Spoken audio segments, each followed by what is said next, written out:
یہ فن میرے دادا نے میرے والد کو سکھایا اور میرے والد نے مجھے، مگر ان کی آنکھیں نم ہو گئیں۔ تیسرے پہر کی کہانی، ہم سنیں گے کہانی۔ میں مرگ والے گھر میں بیٹھا تھا، آنگن میں نیم کا پیڑ اپنے ٹیڑھے پن کے باعث لوگوں کو جھک کر صحن سے گزرنے پر مجبور کر رہا تھا۔ صحن کے بیچوں بیچ لگی ہوئی کنات نے کچے صحن کو 2 حصوں میں تقسیم کر رکھا تھا۔ عورتوں کی جانب سے گروا آمیزی کی مسلسل آوازیں آ رہی تھیں۔ کبھی کبھار تو یہ آزاریاں باقاعدہ ماتم کی شکل اختیار کر رہی تھیں۔ ایسی جگہ پر میرے ساتھ ایک معاملہ پیش ہو جاتا ہے کہ پچھلے تمام فوت شدگان کی اپنی چاہپن سمیت ان کی روحیں میرے سامنے آ جاتی ہیں، گویا ذہن میں لاشوں کا ایک البم کھل جاتا ہے۔ مجھے یہ سب بند کرنا تھا۔ میں نے موبائل کان سے لگایا اور ہیلو ہیلو کہتا ہوا باہر چلا گیا۔ سگریٹ سلگانے کی دیر تھی کہ ذہن شاد ہونا شروع ہو گیا۔ چہل قدمی سوچوں کے پانی کو ساکن کرنے میں فعال ثابت ہوئی۔ اینٹوں کے فرش پر چلتے ہوئے ایک گلی کی جانب مڑ گیا۔ سامنے کے منظر نے مجھے ساکن کر دیا۔ یہ ایک قدیم عمارت تھی جس نے مجھے اپنی طرف کھینچ لیا، جیسے کسی لکھاری کو کوئی کہانی بتاتی ہے، اس کے کان میں سرگوشی کرتی ہے اور اچانک دھند میں غائب ہو جاتی ہے۔ میں کسی ہیپنوٹائز کے شخص کی طرح قدیم مسجد کی جانب بڑھنے لگا۔ میں اقدامات کے جادو کے زیر اثر دھیرے دھیرے قدم اٹھائے جا رہا تھا۔ مسجد سے مالک ایک چھوٹی سی لوہار کی دکان تھی، جہاں لوہار بڑے مگر توانا بازو کے ساتھ گرم سلاحوں پر ضربے لگانے میں مصروف تھا۔ 3 افراد پوس کی شکل میں مجمع برسات تھے اور حقے کی گرگراہٹ سے ماحول کو مزید قدیم بنانے میں مصروف تھے۔ میں مسجد کی پشت پر محراب کے قریب کھڑا ہو کر داخلی دروازہ ڈھونڈ رہا تھا۔ کچھ لوگوں کا دروازے جلدی کھل جایا کرتے ہیں، کچھ لوگ دستخط دے کر ہاتھ زخمی کر بیٹھتے ہیں، مگر دروازہ نہیں کھلتا۔ چابی گھمانے سے بھی دروازہ نہیں کھلتا۔ اندر سے کھلنے والے دروازے واحد سے کم ہی کھلا کرتے ہیں۔ جب دکان پر بیٹھے ہوئے لوگوں نے مجھے مضطرب دیکھا تو ہاتھوں کے اشارے سے رستہ سمجھانے لگے۔ آپ کو اس گلی کا چکر لگا کر اوپر سے آنا ہوگا، بس بائیں جانب مڑتے رہنا۔ ایک بزرگ جس کی صورت پڑھے لکھے ہونے کی علامت تھی مجھے دروازے کی راہ دکھائی۔ پڑھائی لکھائی بھی انسان کو لفظوں کے بوجھ اور بھاری بھرکم افکار تل دبا سا دیتی ہے۔ واضح تصویر کی بجائے خواب اس میں چھپی باریکیاں دیکھنے لگتے ہیں، یوں سامنے کا منظر دھندلا پڑ جاتا ہے۔ میں نے سگریٹ کا لمبا کش لیا، شکریہ کہتے ہوئے آگے بڑھ گیا۔ سگریٹ کی آخری کش اور چائے کی آخری چسکی میں جو اس قدر لطف ہے وہ شاید رائے گانی کا ہے۔ میں نے بھی دھواں اندر کھینچا، رائے گانی کا لطف اٹھایا اور سگریٹ پھینک دیا۔ یہ گلی ایک بازار تھی جس میں قدیم طرز پر بنی ہوئی کچھ دکانیں تھیں۔ ان کی دہلیزوں میں لکڑیوں کے بنے تختے نصب کیے گئے تھے۔ تختوں کو گھومنے والی پنچوں کے ذریعے آپس میں جوڑا گیا تھا، جسے انہیں اکٹھا کر کے آسانی سے ایک طرف کیا جا سکتا تھا۔ لوگوں کے چہروں پر بشاشت نہیں بلکہ اضطراب تھا، کرب تھا، فکر مندی تھی۔ مجھے یہ گاؤں کسی حنوط شدہ لاش کی طرح لگ رہا تھا۔ میرے نتنے ان کے خوف زدہ ذہنوں کی سراؤنڈ کو سونکھ رہے تھے۔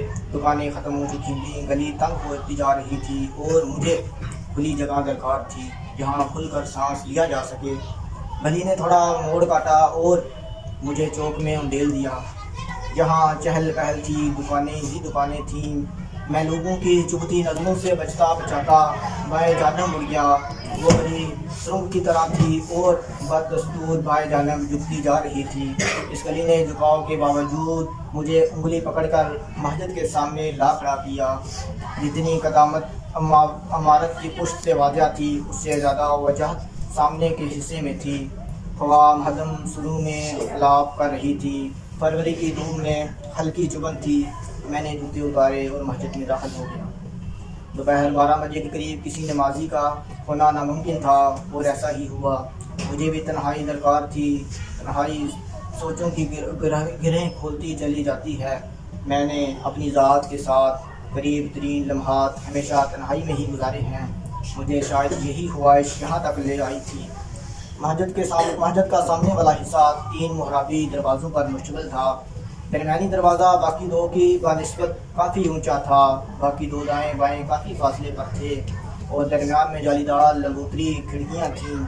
دروازوں پر سبز رنگ چڑھایا گیا تھا جو اب کئی جگہ سے اکھڑ چکا تھا، اور ان پر کیے گئے نقش و نگار بھی اب کافی حد تک مانند پڑ چکے تھے۔ چھوٹی اینٹوں پر وقت گزارنے کے باعث جمی ہوئی سیاہی ان کی قدامت کا ثبوت پیش کر رہی تھی۔ میں نے کئی بار آگے بڑھ کر دیواروں کو چھونے کی کوشش کی، مگر ہر بار خواب ٹوٹ جانے کے احساس سے ہاتھ کو واپس کھینچ لیا۔ دہلیزوں کی لکڑیوں کو جس مہارت سے تراش کر پھول ابارے گئے تھے، آج بھی دیکھنے کے قابل تھے۔ میں قدیم حسن کے حصار میں کچھ ایسا قید ہوا کہ مجھے وقت گزرنے کا احساس تک نہ ہوا۔ میں نے پیچھے مڑ کر دیکھا، ایک بزرگ جانے کب سے مجھے دیکھ رہے تھے۔ میں نے انہیں سلام کہا اور مسجد کے نقش و نگار پر گفتگو کرنے لگا۔ میں آثار قدیمہ کا ماہر نہیں اور نہ ہی کوئی نقش و نویس ہوں، مگر قدیم عمارتوں میں دلچسپی کے باعث تھوڑا علم رکھتا ہوں۔ مجھے جس حد تک علم تھا بیان کرتا گیا۔ بزرگ موٹے شیشوں والی عینک پہنے تھے، ان کے پیچھے سوچتی ہوئی آنکھیں تھیں، ان میں اچانک چمک پیدا ہوئی۔ انہوں نے اپنی لاٹھی کا سہارا لے کر، اپنا سینہ تان کر اور گردن کو لہرا کر جیسے اعلان کیا، یہ مسجد میرے دادا جی نے بنائی تھی۔ میں نے دونوں ہاتھوں سے مصافحہ کیا، جو پہلے ہی کر لینا چاہیے تھا۔ پہلے کا ایک لپٹی ہوئی صف کو کھولے اور ہم دونوں صف پر بیٹھ گئے۔ میں نے ان کے سامنے 2 زانوں بیٹھا تھا۔ انہوں نے دھیمے لہجے میں بتانا شروع کیا۔ میرے پردادا مغل دور میں دلی کی چوٹی کے کاریگر تھے، اینٹوں کی ایسی تراش و خراش کرتے کہ بیٹا لگتا ابھی زندہ پھول ہو جائے گا۔ میرے دادا نے ان سے یہ ہنر سکھایا اور لاٹھی کا سہارا لے کر کھڑے ہو گئے۔ 2-4 قدم آگے اٹھ کر آگے دیوار کی تک پہنچے۔ ان کے فکروں میں سلاست اور روانی دیکھ کر دلی کا اموختہ یاد آ گیا۔ خیر اب ان کا لہجہ کافی حد تک مقامی ہو چکا تھا۔ میں ان کے پاس آ کر کھڑا ہو گیا۔ میں کوئی ٹیلی ویژن کا میزبان نہیں کہ کھٹاکھٹ سوالات پوچھنے لگتا۔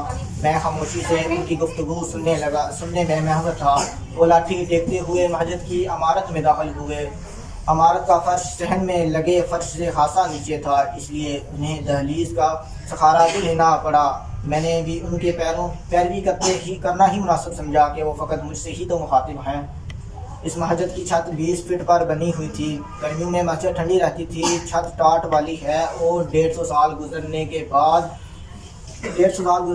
بھی کھڑی ہے۔ محراب کے سامنے کے ساتھ اینٹوں کی بناوٹ دیکھو، وہ اینٹوں کے تراشے ہوئے پھولدار شیشوں پر ہاتھ پھیرنے لگے۔ یہ فن میرے دادا نے میرے والد کو سکھایا اور میرے والد نے مجھے، مگر ان کی آنکھیں نم ہو گئیں۔ پھر ادھر ادھر کی باتیں کرنی شروع کی، میرے بارے پوچھنے لگے۔ جب میں نے اجازت چاہی تو مجھ سے رہا نہیں گیا، پوچھ ہی لیا، بابا کیا آپ نے اپنے بیٹے تک یہ فن منتقل کیا؟ ٹھنڈی سانس لے کر بولے، آج کی نسل خواہ کے گھوڑے پر سوار ہے، ایک اینٹ پر اتنی دیر محنت کیسے کر سکتی ہے؟ میں انہیں مزید افسردہ نہیں کرنا چاہتا تھا، لہذا کچھ کہے بغیر وہاں سے چل آیا۔ واپسی پر میں بے اختیار سوچنے لگا، یہ قدیم فن ان بزرگوں کے ساتھ ہی مٹی میں دفن ہو جائے گا۔ ایک دن آئے گا جب گاؤں کے لوگ اس کی جگہ نئی مسجد تعمیر کر دیں گے۔ میں ایسی ہی باتیں سوچتے مرگ والے گھر کے سامنے آ گیا، جہاں ابھی تک گریا اوزاری جاری تھی۔ میرے سامنے 2 جنازے تھے، ایک ایسے شخص کا جسے میں ٹھیک طرح سے جانتا بھی نہیں تھا، مگر غمزدہ آنکھوں کو دیکھ کر یوں محسوس ہوتا تھا اسے کافی لوگ جانتے تھے۔ وہ جانے کے بعد کافی دیر تک اس کی کمی محسوس کرتے رہیں گے۔ دوسرا جنازہ قدیم فن کا تھا، جو آباء و اجداد کی جانب سے نئی نسل کو کیا جاتا تھا۔ جب نئی نسل نے انکار کر دیا تو اس فن کا مر جانا ہی بنتا تھا۔ کلمہ شہادت کی آواز سنتے ہی میں جنازے کو کندھا دینے کے لیے تیزی سے آگے بڑھا۔